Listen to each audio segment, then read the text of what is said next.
10 ನಿಮಿಷದಲ್ಲಿ grocery delivery ಮಾಡಿ ಭಾರತದ ಮನೆ ಮಾತಾಗಿರುವ ಜೆಪ್ಟೋ ಈಗ ಷೇರು ಮಾರುಕಟ್ಟೆಗೆ ಬರಲು ಸಿದ್ಧವಾಗಿದೆ.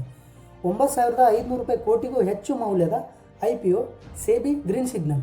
ಆದರೆ ಇನ್ನೊಂದು ಕಡೆ 5,900 ರೂಪಾಯಿ ಕೋಟಿಗೂ ಹೆಚ್ಚು ನಷ್ಟ. ಹಾಗಾದರೆ ಈ IPO ಮುಂದಿನ ಜೊಮ್ಯಾಟೊ ಆಗುತ್ತದೆಯಾ ಅಥವಾ ಹೂಡಿಕೆದಾರರಿಗೆ ರಿಸ್ಕ್ ಆಗುತ್ತದೆಯಾ? ಸಂಪೂರ್ಣ ಮಾಹಿತಿ ಈ ವಿಡಿಯೋದಲ್ಲಿ ನೋಡೋಣ. ನಮಸ್ಕಾರ ಸ್ನೇಹಿತರೆ, IPO ಕನ್ನಡ ಯೂಟ್ಯೂಬ್ ಚಾನಲ್ಗೆ ಸ್ವಾಗತ. ಭಾರತದ ಕ್ವಿಕ್ ಕಾಮರ್ಸ್ ಕ್ಷೇತ್ರದಲ್ಲಿ ದೊಡ್ಡ ಹೆಸರು ಮಾಡಿರುವ ಜೆಪ್ಟೋ ಈಗ ತನ್ನ ಬಹುನಿರೀಕ್ಷಿತ IPO ಅನ್ನು ತರಲು ಸಜ್ಜಾಗಿದೆ. ಸೇಬಿ ಅನುಮೋದನೆಯ ನಂತರ ಕಂಪನಿಯು ಅಪ್ಡೇಟೆಡ್ DRHP ಸಲ್ಲಿಸಿದ್ದು ಜುಲೈ 2026ರಲ್ಲಿ ಲಿಸ್ಟಿಂಗ್ ಆಗುವ ನಿರೀಕ್ಷೆ ಇದೆ.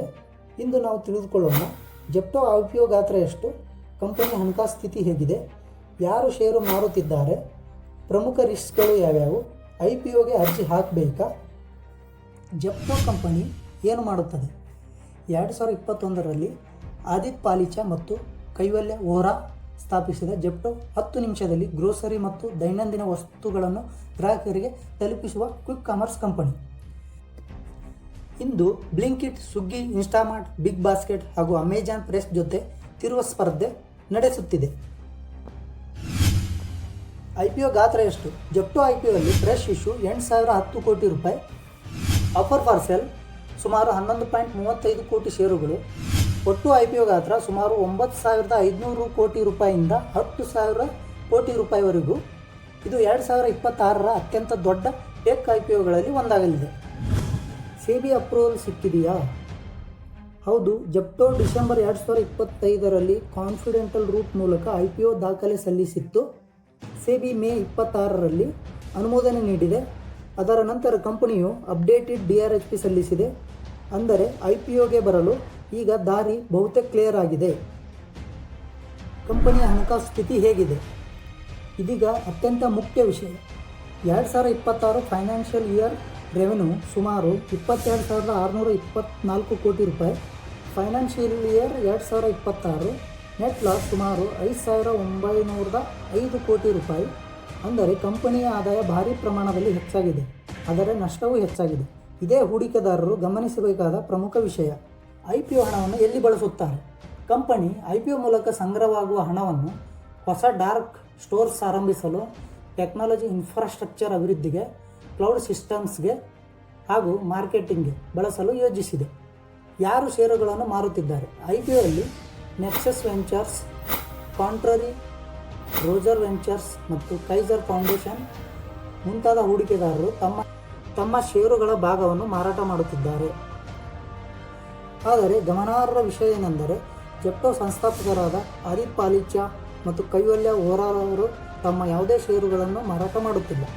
ಇದು ಹಲವರು ಕಂಪನಿಯ ಭವಿಷ್ಯದ ಮೇಲಿನ ವಿಶ್ವಾಸದ ಸಂಕೇತ ಎಂದು ನೋಡುತ್ತಿದ್ದಾರೆ. ಒಂದು ರಿಸ್ಕ್ ಕೂಡ ಇದೆ.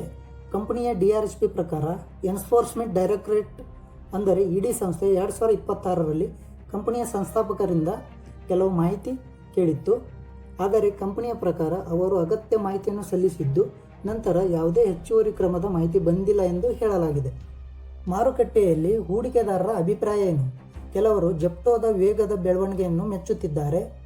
ಇನ್ನು ಕೆಲವರು ಕಂಪನಿಯ ದೊಡ್ಡ ನಷ್ಟ ವ್ಯಾಲ್ಯೂಯೇಷನ್ ಬಗ್ಗೆ ಪ್ರಶ್ನೆ ಕೇಳುತ್ತಿದ್ದಾರೆ.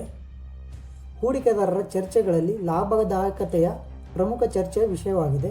ಅಂದರೆ IPOಗೆ ಭಾರಿ ಆಸಕ್ತಿ ಇದ್ದರೂ ಕೂಡ ರಿಸ್ಕ್ ಕೂಡ ಕಡಿಮೆ ಇಲ್ಲ. IPOಗೆ ಅರ್ಜಿ ಹಾಕಬೇಕಾ? ಪಾಸಿಟಿವ್ ವಿಷಯ, ವೇಗವಾಗಿ ಬೆಳೆಯುತ್ತಿರುವ ಕಂಪನಿ, ಬಲವಾದ ಬ್ರ್ಯಾಂಡ್, ದೊಡ್ಡ ಮಾರುಕಟ್ಟೆಗೆ ಅವಕಾಶ, ರೆವೆನ್ಯೂ ಗ್ರೋತ್ ಅತ್ಯುತ್ತಮ. ನೆಗೆಟಿವ್, ಇನ್ನೂ ಲಾಭದಲ್ಲಿಲ್ಲ, ಭಾರಿ ನಷ್ಟ, ಕ್ವಿಕ್ ಕಾಮರ್ಸ್ ಕ್ಷೇತ್ರದಲ್ಲಿ ಇರುವ ಸ್ಪರ್ಧೆ, ವ್ಯಾಲ್ಯೂಯೇಷನ್ ಹೆಚ್ಚು ಇರಬಹುದು. ಕೊನೆಯದಾಗಿ ಜೆಪ್ಟೋ IPO ಭಾರತದ ಕ್ವಿಕ್ ಕಾಮರ್ಸ್ ಕ್ಷೇತ್ರದ ಅತಿದೊಡ್ಡ IPOಗಳಲ್ಲಿ ಒಂದಾಗಲಿದೆ. ಆದಾಯದ ಬೆಳವಣಿಗೆ ಅದ್ಭುತವಾಗಿದೆ, ಆದರೆ ಲಾಭದಾಯಕತೆ ಇನ್ನೂ ಸವಾಲಾಗಿದೆ. ಹೀಗಾಗಿ IPO ತೆರೆಯುವ ಸಮಯದಲ್ಲಿ price band, GMP, subscription data ಮತ್ತು ವ್ಯಾಲ್ಯೂಯೇಷನ್ ನೋಡಿದ ನಂತರವೇ ನಿರ್ಧಾರ ತೆಗೆದುಕೊಳ್ಳುವುದು ಉತ್ತಮ. ಈ ವಿಡಿಯೋ ಇಷ್ಟವಾದರೆ ಲೈಕ್ ಮಾಡಿ, ಶೇರ್ ಮಾಡಿ ಹಾಗೂ IPO ಮತ್ತು ಸ್ಟಾಕ್ ಮಾರ್ಕೆಟ್ ಅಪ್ಡೇಟ್ಗಳಿಗಾಗಿ ನಮ್ಮ IPO ಕನ್ನಡ ಚಾನಲ್ ಸಬ್ಸ್ಕ್ರೈಬ್ ಮಾಡಿಕೊಳ್ಳಿ. ಧನ್ಯವಾದಗಳು. ಈ ವಿಡಿಯೋ ಕೇವಲ ಶಿಕ್ಷಣ ಮತ್ತು ಮಾಹಿತಿಯ ಉದ್ದೇಶಕ್ಕಾಗಿ ಮಾತ್ರ. ಇದು ಹೂಡಿಕೆ ಸಲಹೆ ಅಲ್ಲ. IPO ಅಥವಾ ಷೇರು ಮಾರುಕಟ್ಟೆಯಲ್ಲಿ ಹೂಡಿಕೆ ಮಾಡುವ ಮುನ್ನ ಮೊದಲು ನಿಮ್ಮ ಹಣಕಾಸು ಸಲಹೆಗಾರರನ್ನು ಸಂಪರ್ಕಿಸಿ.